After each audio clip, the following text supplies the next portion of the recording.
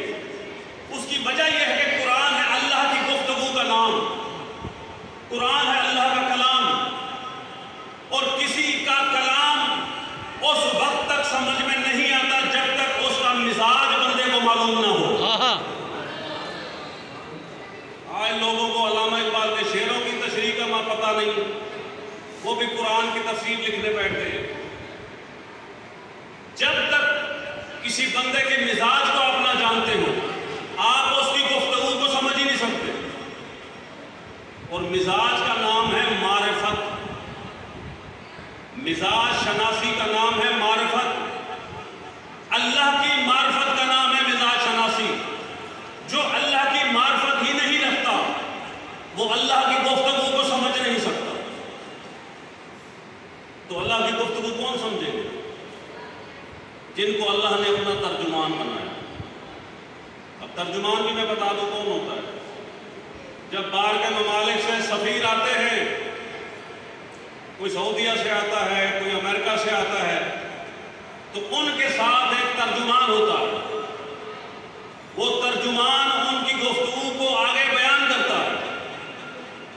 اور یہاں پر بھی ایک ترجمان ہوتا ہے جو ہماری گفتگو کو اس کے سامنے بیان کرتا ہے۔ ترجمان کا کام ہوتا ہے کہ وہ اگلے کی گفتگو کو دوسرے کے بارے میں سمجھانا۔ تو اللہ کی گفتگو کو کس نے سمجھانا تھا؟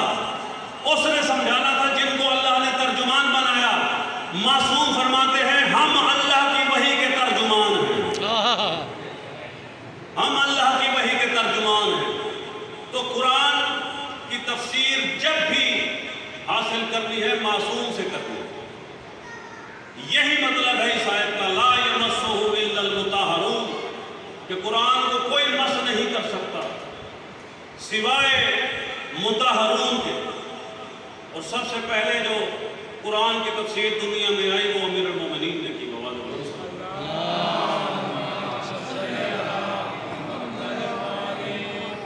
اس کی وجہ کیا تھی؟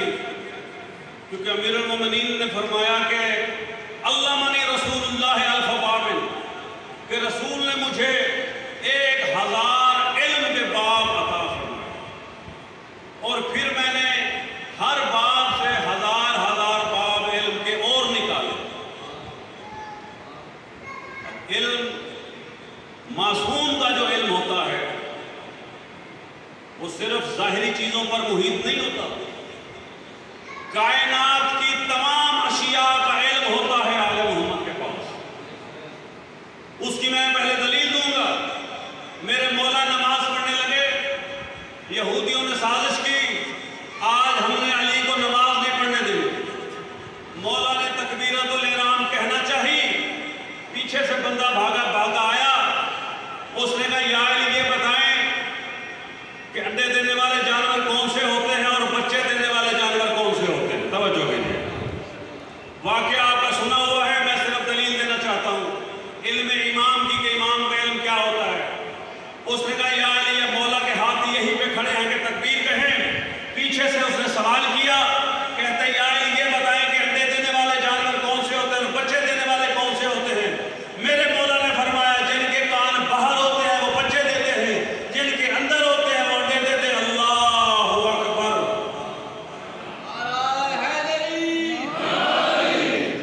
اب مولا تو اللہ اکبر کہہ کے نماز میں مصروف ہو گئے، اور اس کی تو نماز ہی قضا ہو گئی، چاہے جو بھی پڑھتا تھا پریشان۔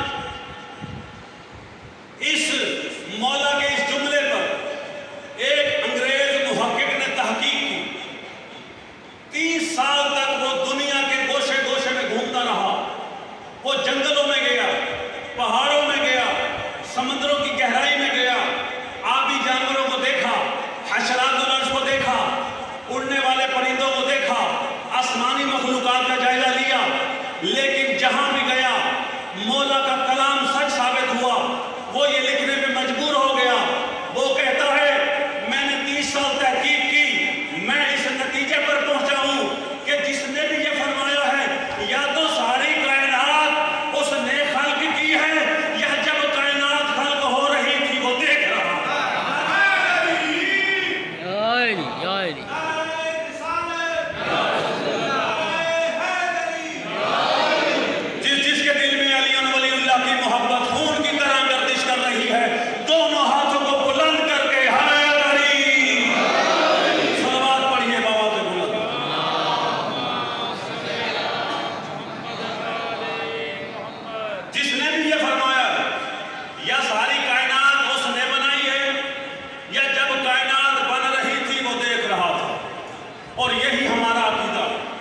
معصوم فرماتے ہیں اللہ نے ہمیں اپنی کائنات پر گواہ بنایا.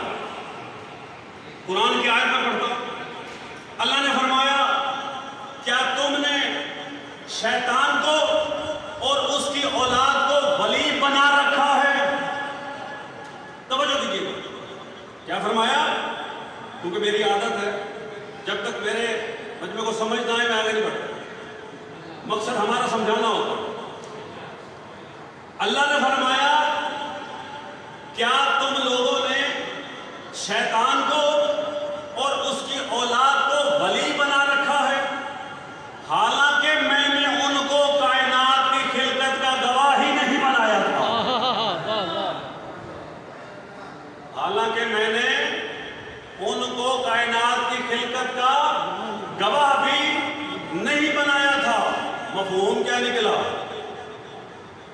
مفہوم یہ نکلا کہ اللہ کا ولی وہ ہوتا ہے جو کائنات کی خلقت کا بھی گواہ ہوتا ہے.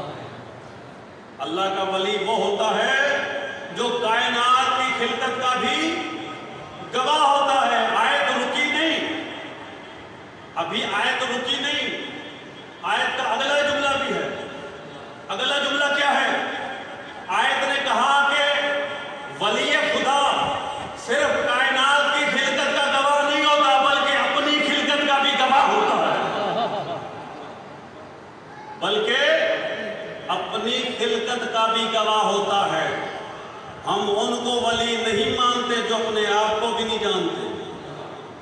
ہم ان کو ولی مانتے ہیں جو کائنات کا علم رکھتے ہیں اور کائنات کی ہر چیز پر.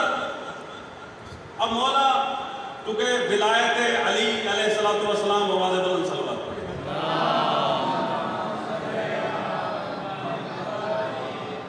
یہ وہ عقیدہ ہے جو ہمارے مذہب کی بنیاد ہے.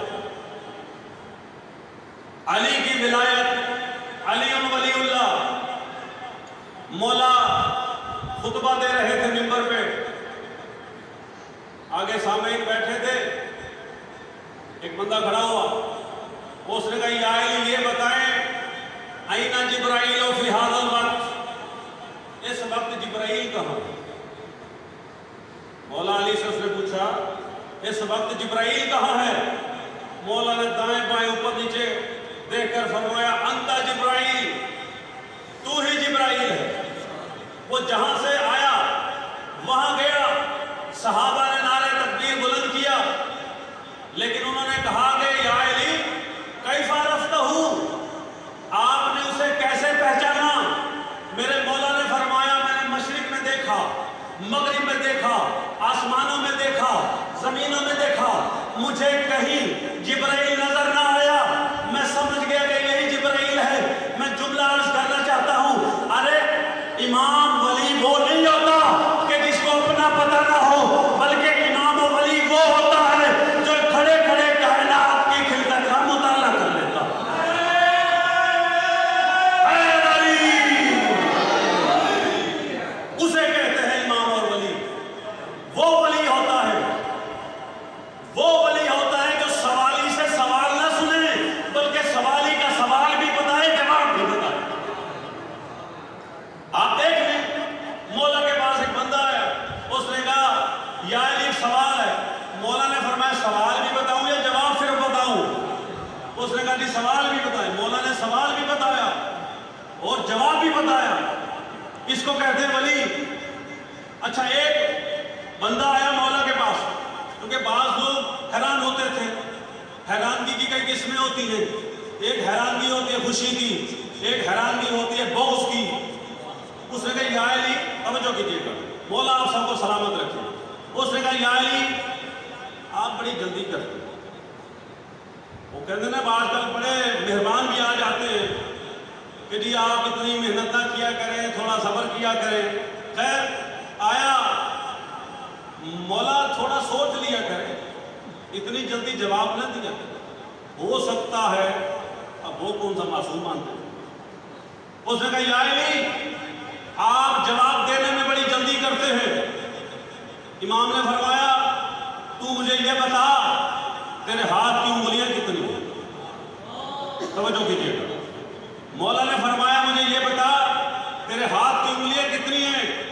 اس نے بغیر دیکھے بغیر سوچے سمجھے کہا کہ 5۔ امام نے فرمایا تو نے سوچا کیوں نہیں، تو نے دیکھا کیوں نہیں؟ اس نے کہا جی میرا ہاتھ ہے 24 گھنٹے میرے سامنے رہتا ہے، مجھے سوچنے سمجھنے کی ضرورت ہی نہیں ہے کیونکہ میں اپنے ہاتھ کے بارے میں بغیر دیکھے بتا سکتا ہوں۔ امام نے فرمایا جس طرح تیرا ہاتھ 24 گھنٹے تیرے سامنے رہتا ہے اس طرح ساری کائنات ہر وقت میرے سامنے رہتی ہے۔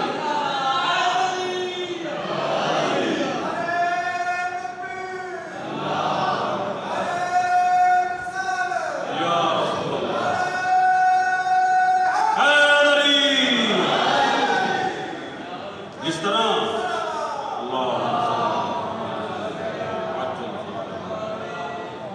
اس طرح تیرا ہاتھ ہر وقت تیرے سامنے رہتا ہے، اس طرح ساری کائنات میرے سامنے رہتی ہے۔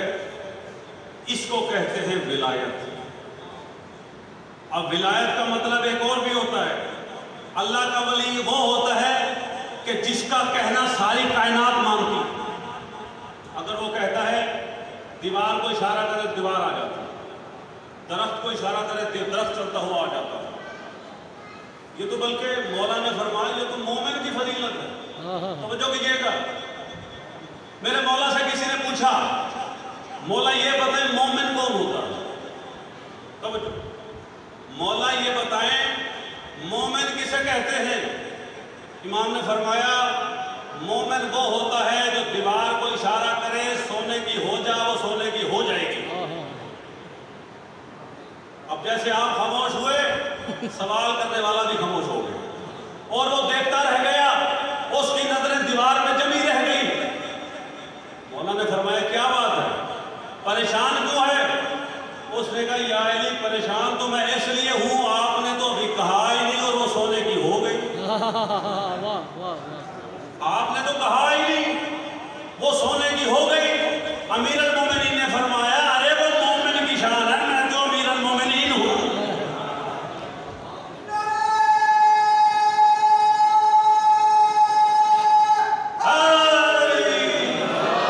مولا آپ کو سلامت رکھے، میں امیر المومنین ہوں، ہر چیز ولی کی اطاعت کرتا ہوں، حتیٰ کہ ولی مٹی اٹھا کے کہے کہ سونے کی ہو جائے وہ سونے کی ہو جائے۔ مولا کوفے میں تشریف فرما تھے، کوفہ کا منبر، ایک بندہ کھڑا ہو گیا، کیونکہ آپ کو پتہ ہے مومنین میں جذباتی بھی ہوتے لیکن وہ دل کے اچھے ہوتے، ان کی قدر کیا کرتے۔ مولا کے سامنے کھڑا ہو گیا، اس نے کہا یا علی آپ کے دشمن شام میں بیٹھ کر آپ کو برا بھلا کہتے رہتے ہیں تو کیا آپ ان کو کچھ کر نہیں سکتے؟ چہرے پہ جلال آیا، ولایت تقویدیہ کے اثرات ظاہر ہوئے۔ مولا نے اپنا ہاتھ ہوا میں ایسے بلند کیا، مٹھی کو بند کیا اور ایسے کھینچا، کھینچ کے جب اس کو دکھایا تو اس میں چند بال تھے، اس میں چند بال تھے۔ وہ کہتے مولا یہ کیا ہے؟ امام نے فرمایا آج کی تاریخ لکھ لے اور شام کا سفر کر دربار میں جا کے پوچھنا کہ فلاں تاریخ کو شام میں کیا ہوا تھا۔ پوچھنا جا کے کہ دربار میں کوئی ہلچل ہوئی تھی؟ وہ بندہ کہتا ہے میں گیا دربار میں جا کے پوچھا کہ فلاں دن فلاں تاریخ کو دربار میں کچھ ہوا تھا؟ ایک بندہ کہتا ہے ہاں ہوا تھا۔ اس نے کہا کیا ہوا تھا؟ کہتا ہے امیر شام بیٹھا تھا، اچانک منہ کے بل زمین پہ آیا، جب ہم نے دیکھا تو اس کی داڑھی کے چند بال غائب تھے۔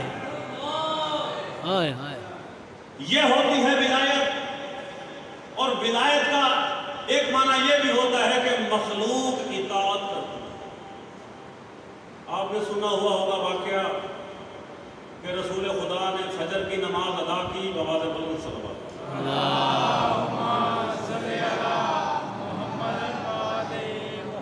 آپ نے فجر کی نماز ادا کی، ایک بندہ بھاگا بھاگا آیا، اس نے کہا یا رسول اللہ یہودی کے کتے نے کاٹ دیا، اس واسطے میری نماز لیٹ ہو، میں پڑھ نہیں سکتا۔ ابھی اس کی بات ختم نہ ہوئی تھی ایک اور بندہ آیا، اس نے کہا جی ساڑھی لت وڈ لی۔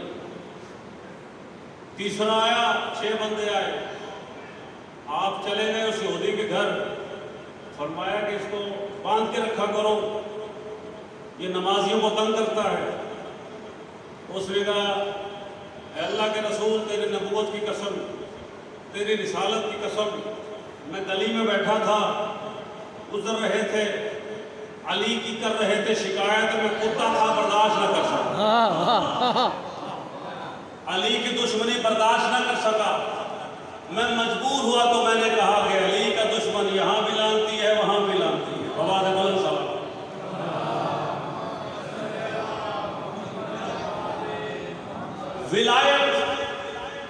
ولایت کیا ہوتی ہے؟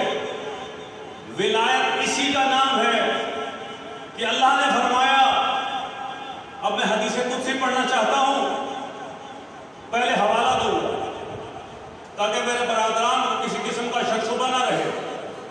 ہمارے مذہب کے بہت بڑے عالم دین علامہ ہور عاملی رحمۃ اللہ علیہ، انہوں نے اپنی کتاب جواہر السنیہ میں لکھا ہے کہ اللہ نے فرمایا اے ابن آدم اتینی، تو میرا کہنا مان، اجعلک مثلی، میں تجھے اپنے جیسا بنا دوں گا۔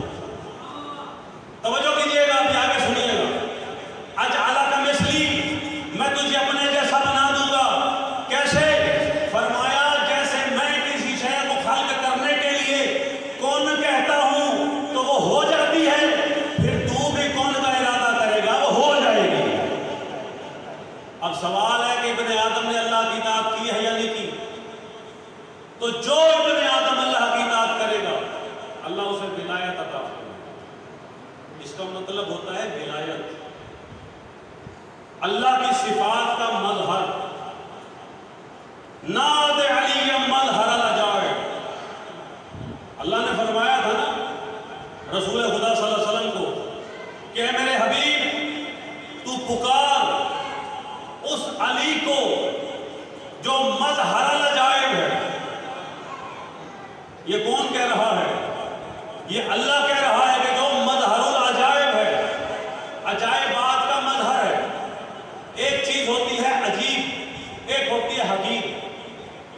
اب اگر 500 سال پہلے والے بادشاہ آ جائے اور وہ ہمارے ہاتھ میں موبائل دیکھیں تو ان کے نزدیک تو یہ بڑی عجیب چیز ہوگی، نہ تار ہے نہ کوئی سوچ ہے، باتیں کر رہے ہیں، لیکن ہمارے نزدیک یہ حقیر ہے۔ اب یہ جملہ نبی نے نہیں کہا کہ علی مظہر العجائب ہے، یہ اللہ نے کہا ہے کہ علی مظہر العجائب ہے، یعنی جو چیزیں اللہ سمجھتا ہے کہ وہ عجیب ہیں، علی ان کا مظاہر ہے۔ تجدہ موللہ کا فی النوائب، یا رسول اللہ آپ علی کو ہر مقام پر، ہر جگہ پر مددگار پائیں گے، آپ علی کو ہر جگہ پر، ہر مقام پر مددگار پائیں گے۔ تو اللہ نے یہ بھی بیان فرما دیا کہ علی کل بھی مددگار تھا، آج بھی۔ بواز بلند صلوات پڑھیں۔ فضائل کا آخری جملہ، پھر میں مسائل کی طرف آتا ہوں۔ دیکھیں، علی ولی اللہ ہماری جان ہے، علی ولی اللہ ہماری پہچان ہے، اس پر کوئی سمجھوتا نہیں ہو سکتا۔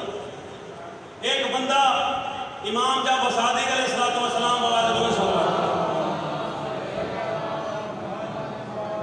امام کی خدمت میں حاضر ہوا، اس نے کہا کہ مولا فلاں لوگ کہتے ہیں کہ جنت کے دروازے پہ لکھا ہوا ہے لا الہ الا اللہ محمد رسول اللہ فلاں، میں تو نہیں کہہ سکتا نا۔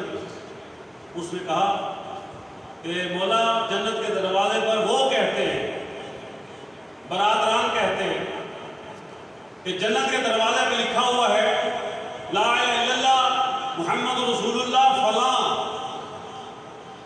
میرے مولا نے فرمایا افسوس ہے، جس طرح انہوں نے ہر شے تبدیل کر دی ہے، اس سے بھی نہیں چھوڑا۔ اب میرے مولا نے جو فضائل پڑھنا شروع کیے،